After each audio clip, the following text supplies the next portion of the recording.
The fragrance first released when the perfume achieves initial contact with the skin of the wearer, predominating in the olfactory sense for approximately 15 minutes. Quite often, these first notes of fragrance remind the wearer of a certain day in childhood, the smell of a chamomile lawn or a spice cake, or a sunny day at a picnic spot. The top note is the first station on the journey, where the decision of yes or no must be made. From the notebooks of N.Tours. In the kingdom of smells, everything is either bliss or torture. Colette. Chapter 1. You, she said, and a few of her top parcels fell, as if in emphasis. The old doorman saluted and bent to retrieve them. Lee straightened her hat with a preoccupied gesture. She wore an expensive suit, well cut of real Scottish tweed, but it had seen better days. I haven't seen you since... She paused, thinking. Paris, 1932, I supplied. Yes, Paris. Her face softened. With the help of the doorman, she balanced her packages in a way that allowed her to extend her gloved hand. Lee shook hands like a man, with a strong grip and a pumping action. You had to stand your ground, or her handshake could knock you off balance. You are dressing much better, she said. I like the jacket. Good lines. It was one of Dahlia's jackets, made for her by Omar's housekeeper. Omar was my dear friend in Grasse, but I didn't say that, because then I would have to talk about Dahlia and explain who Omar was, and it would be difficult to end all the explanations. 17 years is a long time, even longer when a war stalks through them.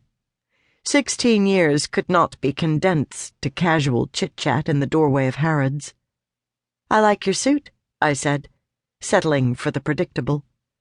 I still feel more comfortable in trousers and combat boots. Lee hesitated, considering. Perhaps she was pursuing phantoms as well. Can you come for tea with me? She asked. She hadn't lost her startling spontaneity. I have an appointment, I lied. Please. Just for a few minutes. I'd love the company. I just bought a new hat and really don't know if it works or not. I need another woman's opinion.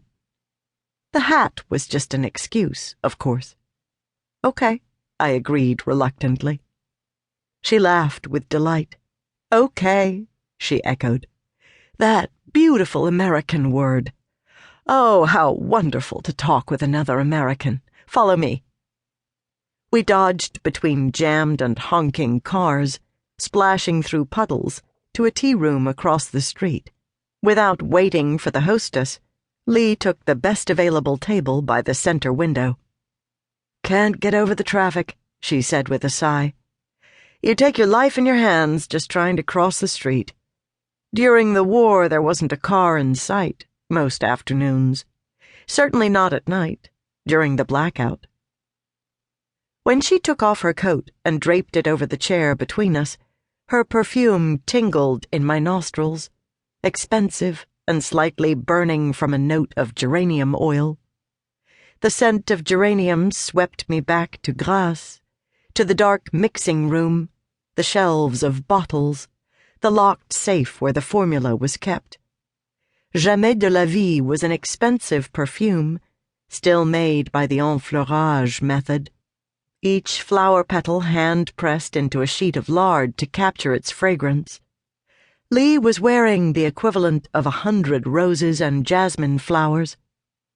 She leaned closer. Were you here for the bombing, or did you go back to the States? I still wasn't used to the openness with which some people spoke of those years. For me, they were locked boxes. I was also taken aback by how much I knew about Lee, and how very little she knew about me. Friends and family had made sure that for years I knew of Lee's doings, her work and travel, her lovers.